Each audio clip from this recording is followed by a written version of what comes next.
Okay, in this video we're going to go through remainder theorem and factor theorem. So factor theorem to start with. Okay, so factor theorem,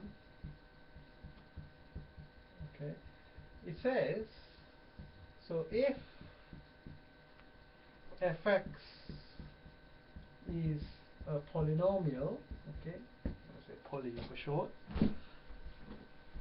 and then let's say let's say fx is a polynomial, then if f of a equal to 0, okay, so f of a some number, then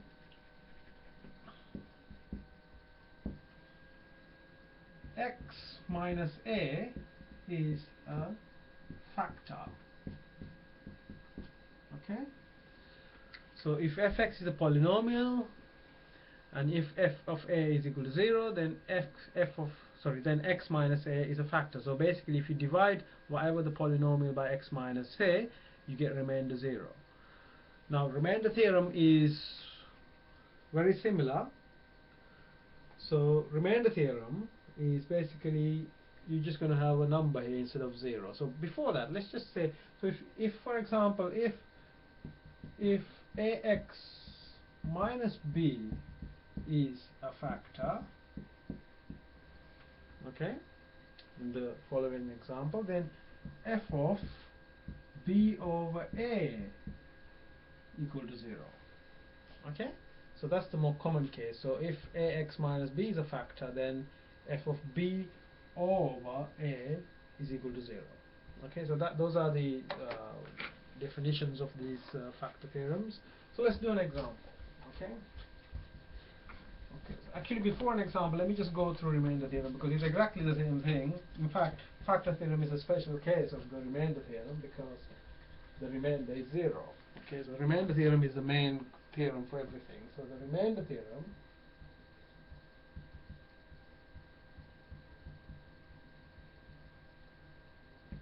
so let's say fx is a polynomial. Okay. So then,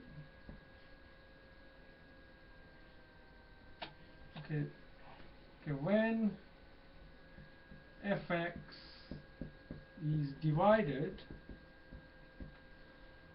by ax minus b, okay, then the remainder, let's say simple r, so remainder r equals to f of b over a. So it's exactly the same thing as before. So f of b over a is going to be the remainder. Okay, so let's just see some examples. Okay, so I'll start with a factor theorem example. Okay, I mean these definitions are in the textbook, so you don't need to memorize these or anything. And then I'm going to be asking you to write them down. They're probably going to ask you a question from this, so you just need to know what the question is really, rather than the remainder theorem itself. Okay, so let's say f of x equals to x squared plus 3x minus 4. Okay, and they might say show that x plus 4 is a factor.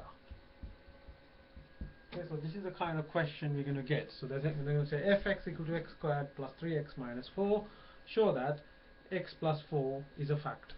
So if x plus 4 is a factor, then f of minus 4, remember, remember, if f of a is equal to 0, then x minus a is the factor.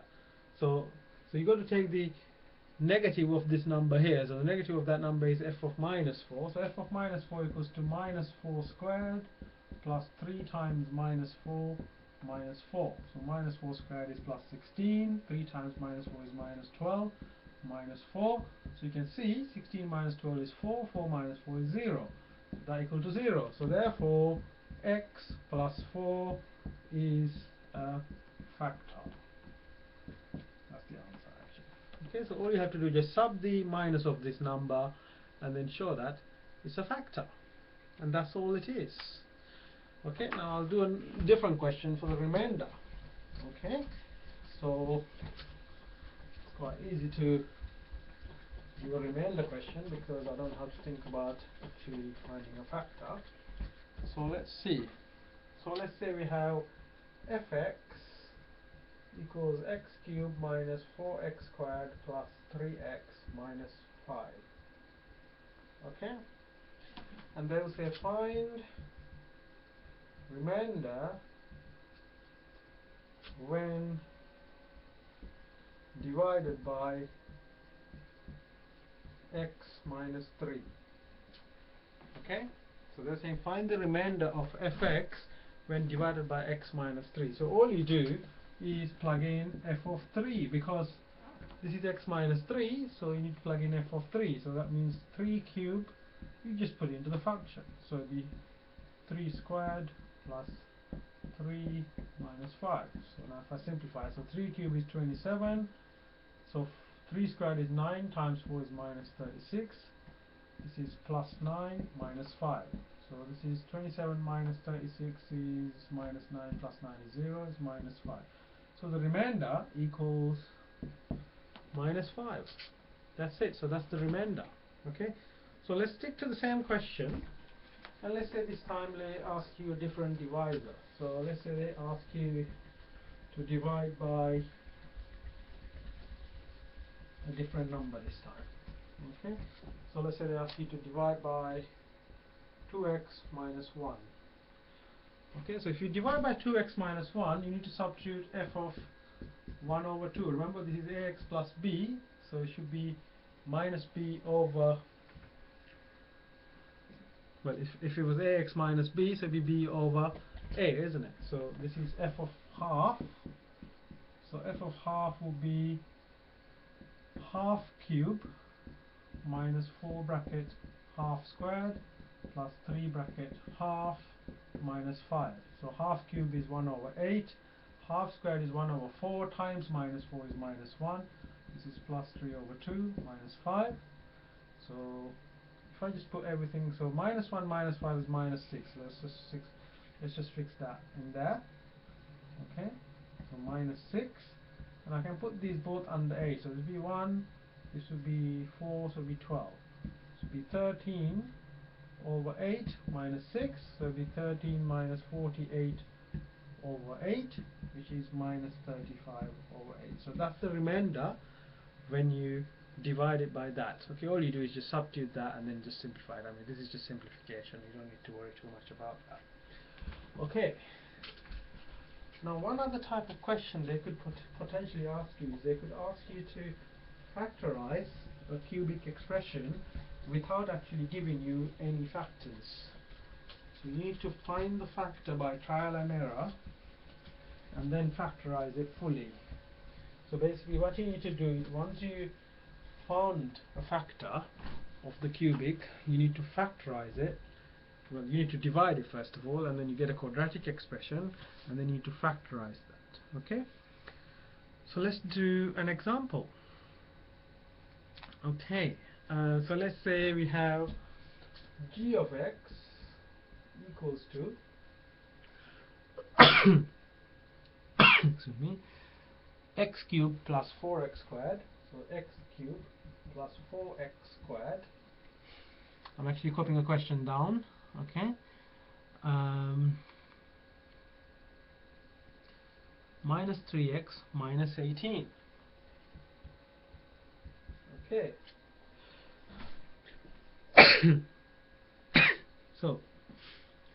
So let's try and factorize this question. Now we don't know what factors are actually in this expression. So what I'm going to do, I'm going to just try a few numbers and see.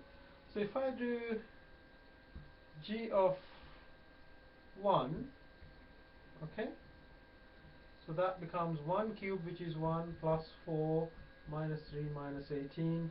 So it's going to be 5, 5 minus 3 is 2, 2 minus, so it's going to be minus 16. So that's not a factor. So let's do minus 2. Okay. Let's just do plus 2 actually. Let's see what happens. So 2 cubed So 2 cubed is 8. 2 squared is 4 times 4 is 16. 2 times 3 is 6, and then minus 18. So we go 8 plus 16, which is 24, minus 6 is 18, minus 18 is 0. Okay, so we got a factor. Basically, when I put in 2, it becomes 0, so therefore x minus 2 is a factor. So it is a trial and error, but usually in the exam they'll give you a question which will give you a factor in the first couple. And also, I should really try the factors of 18. So the factors of 18 are, well, minus 18, it will be 1, 2, 3, 6, 9, and 18 itself. So it's got to be plus or minus of one of those factors. So that's why I tried 1 first and then 2. If this didn't work, then I would have tried 3 and then the minuses of them. And I know one of them would have worked. Okay, so I got a factor. So all I have to do now is divide this expression by x minus 2. So x cubed plus 4x squared minus 3x minus 18 divided by x minus 2. Okay, so we know this is a factor, so it should divide it perfectly if you do it correct. So let's see. X cubed divided by x is x squared, times x is x cubed minus 2x squared. Okay, so the long division video was the last video, so if you don't know how to do long division, please look that one, because obviously I'm just going to do this very quickly here. Okay, so now this take away the x cubes cancel, this would be 6x squared, and bring the minus 3x down. 6x squared divided by x is plus 6x, times x is 6x squared minus 12x. So when I subtract minus 3x minus 12x is going to give me plus 9x minus 18. So 9x divided by x is plus 9, and 9 times x is 9x, and 9 times minus 2 is minus 18. And that gives you 0, as you see. Okay? So it does divide it perfectly. So now I have g of x equals to x minus 2, that's my first factor, which we found by trial and error, times this quadratic here, which is x squared plus 6x plus 9. So now we can factorize, because this is a quadratic expression, and you can clearly see this is a perfect square, so it's going to be x plus 3, x plus 3. Okay, and then that equals to x minus 2, and you can write it as x plus 3 squared, because it's the same brackets just repeating twice. So that's how we do cubic factorization using factor theorem or remainder theorem and by long division. So this is everything in chapter 1 in the C1 textbook for Edexcel. So I hope it's quite clear, and I hope you enjoyed it. If there are any questions, please message me or write in the comments below, and we'll try and go through it as much as possible. Okay then, thank you.